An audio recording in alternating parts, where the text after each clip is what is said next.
Imagine if the town of Brandon were to vanish, that its 50,000 people suddenly died. That is the size and scope of the fentanyl overdose crisis in the last 9 years of the Carney-Trudeau Liberals. A small, beautiful city like Brandon has vanished from our lives. Since 2016, 50,000 Canadians have died of overdoses to opioids, 9 in 10 of whom have died as a result of fentanyl. More Canadians have died of opioid overdoses in the last 9 years than died fighting for Canada in the Second World War. They are real people. Brothers, sisters, sons, daughters, fathers, mothers, friends, and thousands more are still suffering. Countless of them are in homeless encampments, living in the hell of addiction and homelessness. It wasn't like this before Liberals radically liberalized drugs. We know what they did. They passed C5 to allow traffickers to serve their sentences in their living rooms. They eliminated mandatory prison time. They opened up our ports and our borders. 99% of the shipping containers that enter our country, 99% of those shipping containers come in without any inspection at all after 9 years of the Carney-Trudeau Liberals. Super labs in Canada synthesize using precursor chemical ingredients that come into Canada from China and Mexico through our open border policy. But it's not happening. This is something that looks like an episode of Breaking Bad. But this is not happening in New Mexico in a TV drama. It is happening here in Canada, real life, right now. In November of 2024, police dismantled what they described as the largest, most sophisticated illicit drug super lab in the country in Falkland, British Columbia. One of the accused was out of jail after earlier convictions. Police said they seized 54 kilograms of fentanyl. Now, that might not seem like a lot until you realize that it just takes 2 milligrams to kill a human being. That means there was enough finished fentanyl to kill 27 million people. Police found enough ingredients to make enough fentanyl to kill 95 million people. That's twice the population of Canada.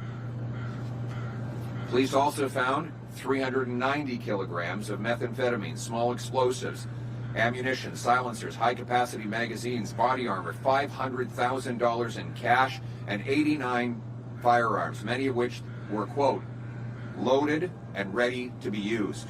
Days earlier, police discovered a super lab in Langley, BC, that they say was capable of producing multiple kilograms of fentanyl on a weekly basis. A Government of Canada report confirmed, and I quote, seizures of Canada-sourced fentanyl in places like the U.S. and Australia suggest that the domestic production of fentanyl is likely exceeding the domestic demand, and that Canada is now a source and transit country for fentanyl to some markets.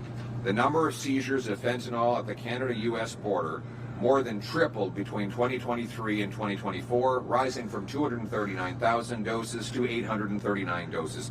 How did this happen? Well, the Carney-Trudeau Liberals happened. They legalized fentanyl possession here in British Columbia in partnership with the local radical NDP BC government. They passed C5, which eliminated mandatory jail time and brought in house arrest, allowing fentanyl dealers to do their time in their living room while watching Netflix or playing Grand Theft Auto. The Falkland Super Lab that police discovered had ties to transnational criminal networks that span Mexico all the way to China. People and many more in other countries, which is now endangering the trade with our closest ally. President Trump has threatened to tariff Canada because of what he says is lethal drug flows. But whether or not we agree with him should not matter. It should not take a foreign leader to get the Liberals to wake up to the drug crisis that they have caused here at home. It should have been enough that we lost 50,000 of our people. We should crack down on drugs, not to please President Trump, but to ensure that not one more mother has to bury her face in her hands on learning that her son died of an overdose in a back alley somewhere. We must stop drugs to save our people and put Canada first.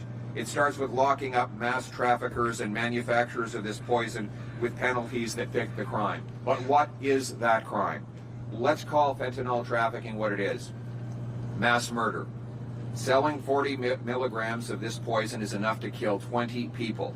It's like spraying bullets into a crowd. You might not know who you're killing, but it's certain someone will die. That's why I'm denouncing today, as part of my Canada First plan, that common sense conservatives will bring mandatory prison sentences. There will be life sentences for anyone caught trafficking, producing, or exporting over 40 milligrams of fentanyl. 40 milligrams is enough to kill 20 people. Anyone who is involved in trafficking that amount of fentanyl will get a life sentence. We will lock them up and we will throw away the key. And 15 years for traffickers caught with between 20 milligrams and 40 milligrams will be the new mandatory sentence. The people we will lock away are not non-violent addicts. They are the victims. We will come to the rescue of victims and addicts. We will provide life-saving treatment. My message to anyone struggling with addiction today is have hope, hang on, help is on the way. My government will provide residential treatment. It will take people off the streets, provide them with detox, recovery, counseling, group therapy, sweat lodges for First Nations victims, and help them get into housing, a job, and back to their families. We will bring our loved ones home drug-free.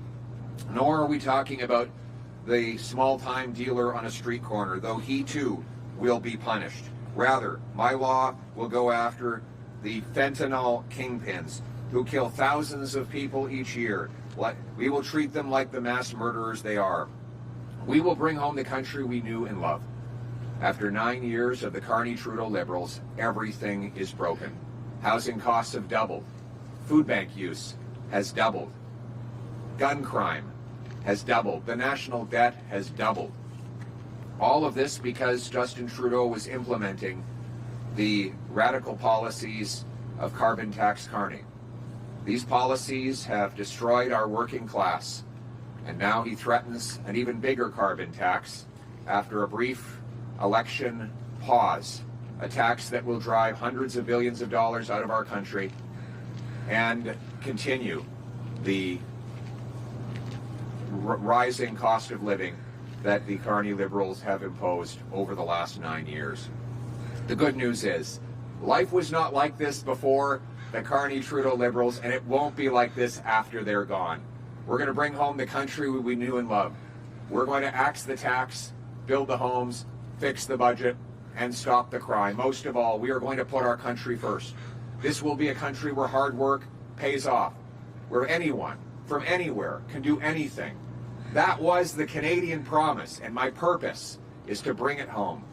Let's make this a country where anybody who works hard gets a powerful paycheck and pension that buys affordable food, gas, and homes in safe neighborhoods wrapped around the protective arms of strong borders under a proud flag for a united country, Canada.